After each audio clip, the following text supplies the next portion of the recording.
করাতে গিয়ে ডাইরেক্ট বললেন, যারা পারেন আমার সাথে পড়েন, ওয়ামা আরসালনাকা ইল্লা রাহমাতাল লিল আলামিন। আবারও পড়ে, ওয়ামা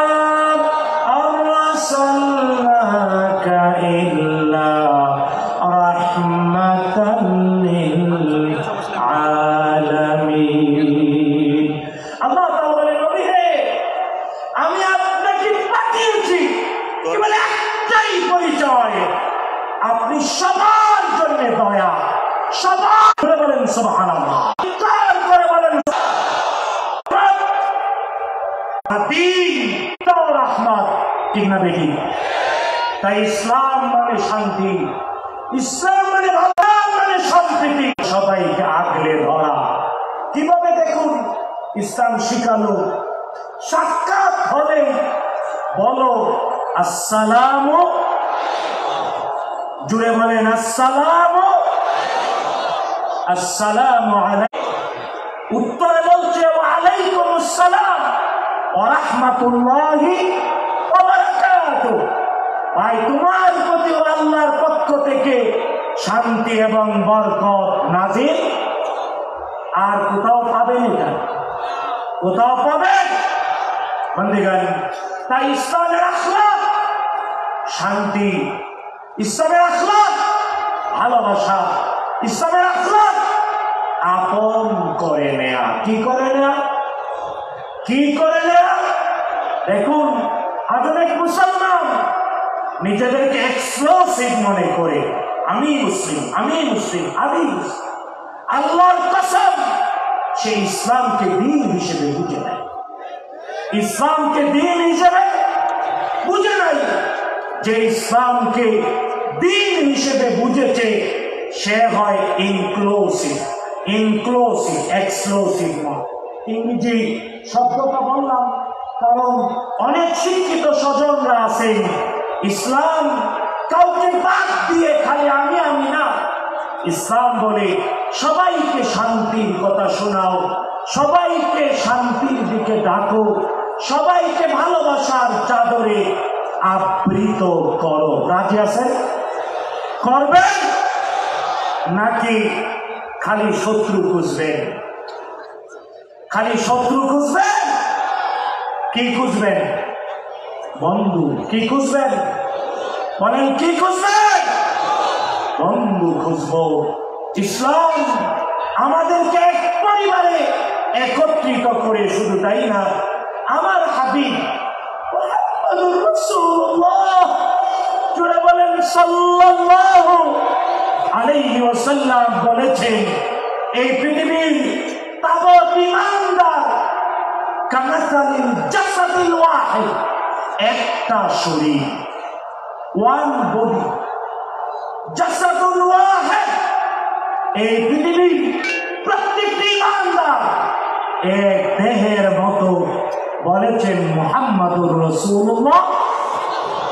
তাই আজ ইসলামকে দ্বীন হিসেবে প্রতিষ্ঠা যদি করতে চাই, পেতে যদি চাই, বুঝতে যদি চাই, তাহলে সবাইকে ভালোবাসার চাদরে আগলে নিতে হবে। দলাদলি করলে আর যাই হোক, ইসলামকে দ্বীন হিসেবে বুঝার সম্ভাবনা, পাওয়ার সম্ভাবনা।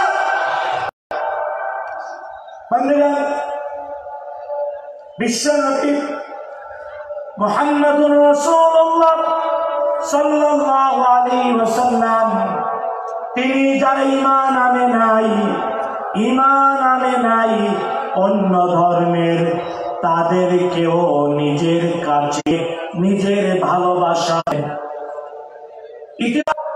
মক্কার 13টি বছর জুলুম আর নির্যাতন সহ্য করে বিশ্বনবী মক্কা থেকে যখন হিজরত করতে চাইলেন, বিশ্বনবী সাল্লাল্লাহু আলাইহি ওয়াসাল্লাম আবু বকর সিদ্দিককে সাথে করে নিয়ে হিজরত করবেন, কিন্তু পথ প্রদর্শক হিসেবে রাস্তা দেখাবে, এই জন্যে একজন বিধর্মীকে ভাড়া করেছিলেন।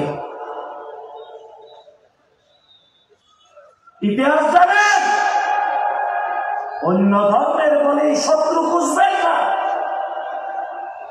নাম পড়ে দেখুন আব্দুল্লাহ বিন উরাইকা, সে মুসলিমরা ইসলাম কবুল করে নাই।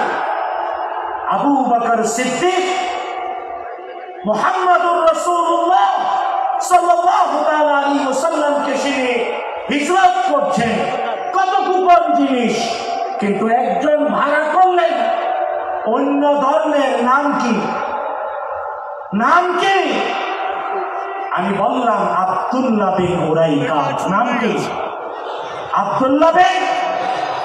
শুধু তাই না, মদিনায় গিয়ে বিশ্বনবী সাল্লাল্লাহু আলাইহি ওয়াসাল্লাম একটি দিন দিয়ে রাষ্ট্র সমাজ প্রতিষ্ঠা করলেন বটে, কিন্তু ওই সমাজে অন্য ধর্মের মানুষরাও ছিল না। ইতিহাস পড়ে দেখুন। কারণ আমি যখন পিস টিভি বাংলায় করব, আমাকে ডক্টর জাকির ভাই বলল নাম দিয়ে 40টা সিরাতের বই তুমি পড়ো, তারপরে বক্তৃতা করো। আমি 40টা সিরাতের বই পড়েছি, পরে পিস টিভি বাংলায় সিরাতুন নবীর উপর বক্তৃতা করেছি। আপনারা পড়ে দেখুন, অন্তত একটা সিরাতুন নবী আর রাহিকাল মাকতুম পড়বেন ইনশাআল্লাহ।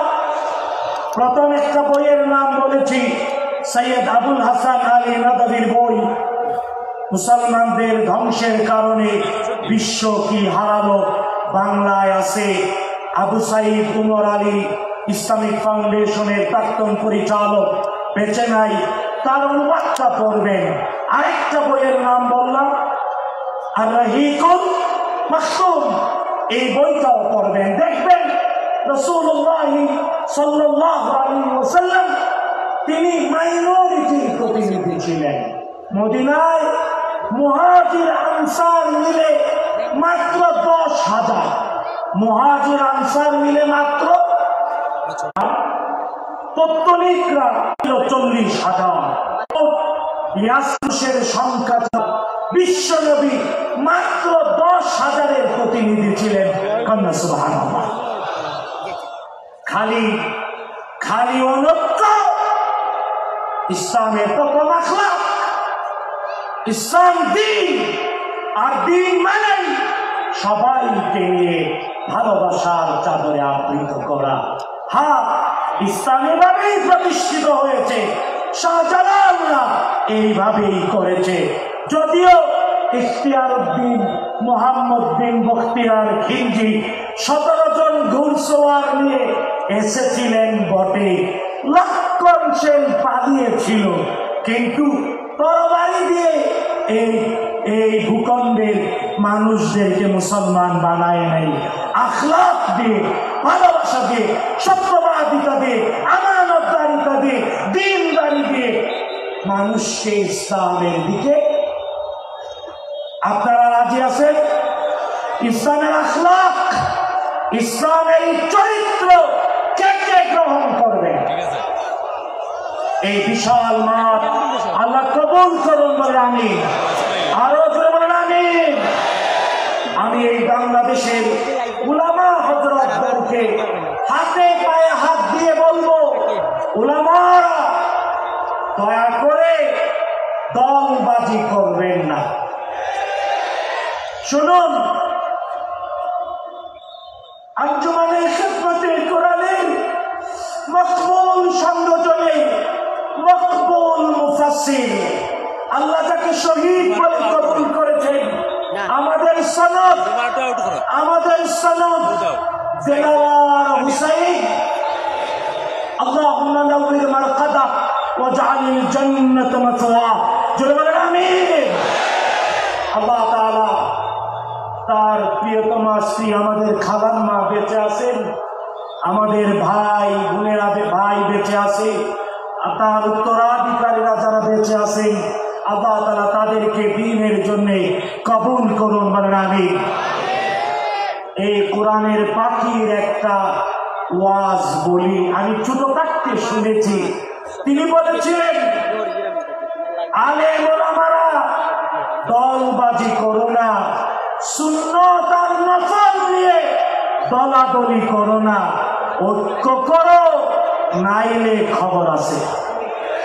তিনি বলেছিলেন আফগানি বাংলাদেশে আসছে, আফগানি তো আফগানিস্তানে তো জাম গাছ আর জাম নাই।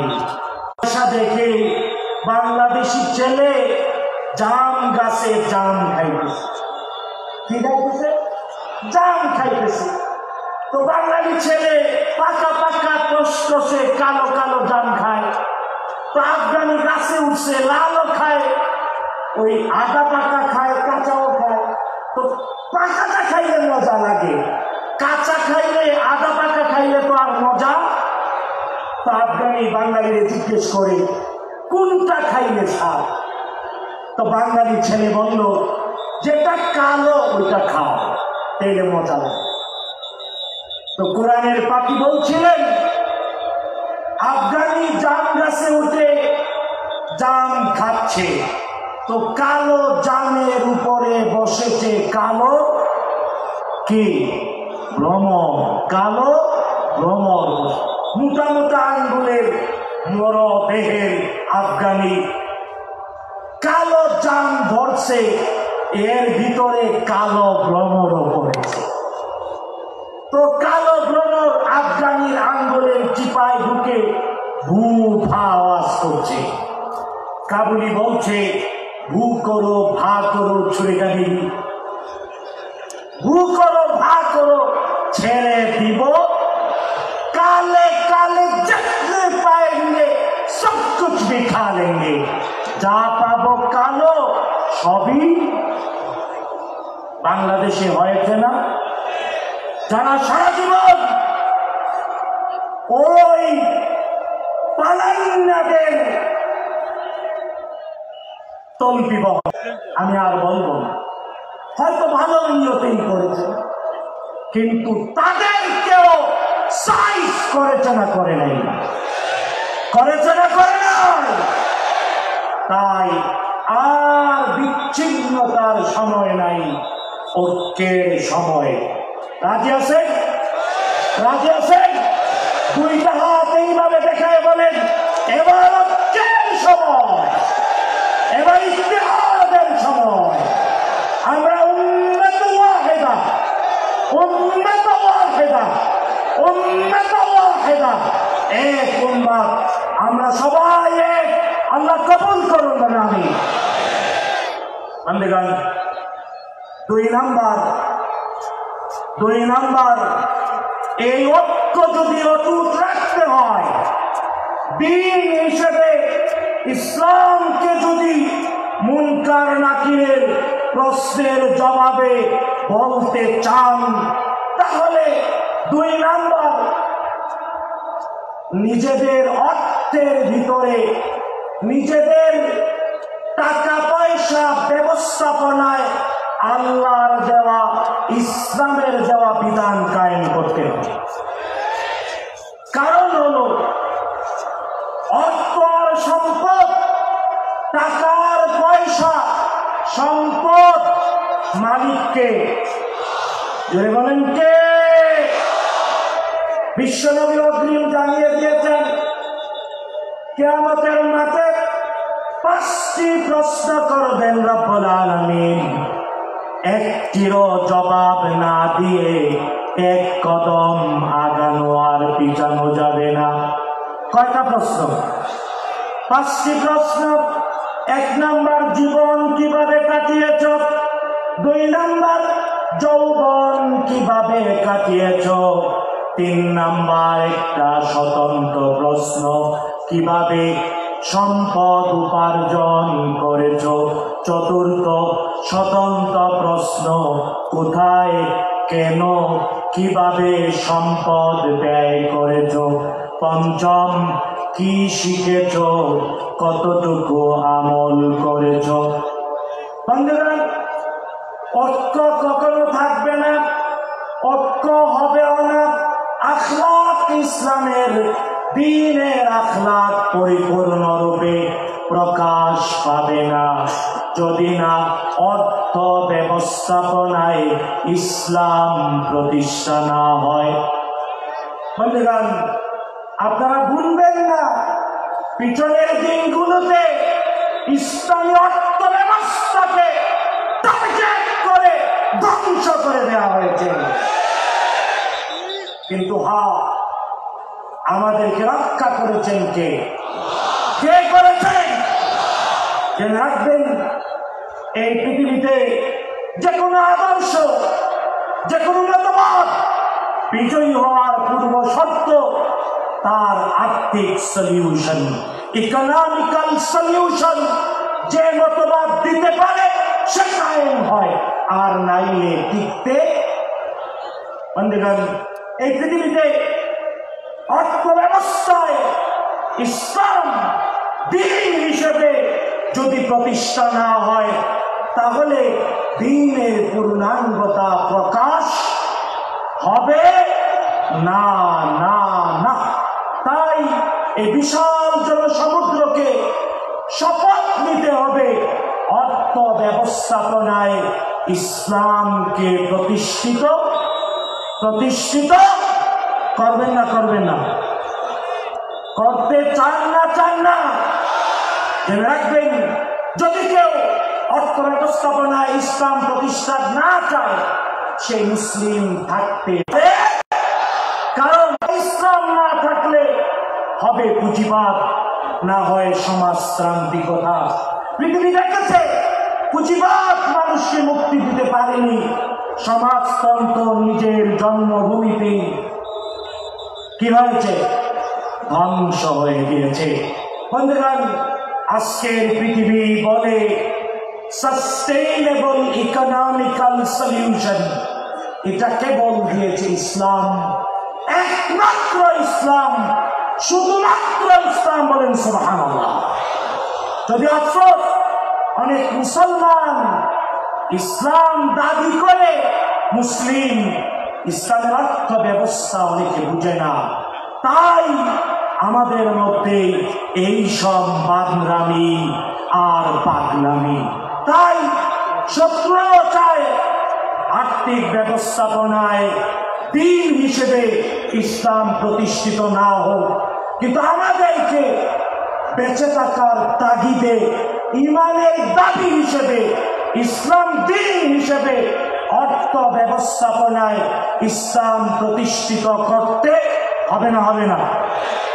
বাংলাদেশে এর সার্থক উদাহরণ আছে না নাই? আছে না নাই? বন্ধুগণ, আবার বলতে হয়, আল্লাহ তাআলা যাদেরকে শহীদ বলে কবুল করেছে, আল্লাহ যাদেরকে শহীদ বলে কবুল করেছে, এমন কিছু মানুষ এদেশে চোখে আঙ্গুল দিয়ে ইসলামী অর্থ ব্যবস্থা আমাদের ঘরে ঘরে পৌঁছে দিয়েছে, ঠিক না? আর এই জন্যই ইসলামকে টার্গেট, দ্বীন হিসেবে ইসলামকে পরাজয়ের জন্য শত্রুরা ইসলামের অর্থ ব্যবস্থাকেও বিগত দিনগুলোতে ধ্বংস করার চেষ্টা করেছে না করে নাই? এবার ঘুরে দাঁড়ানোর সময়। রাজি আছেন?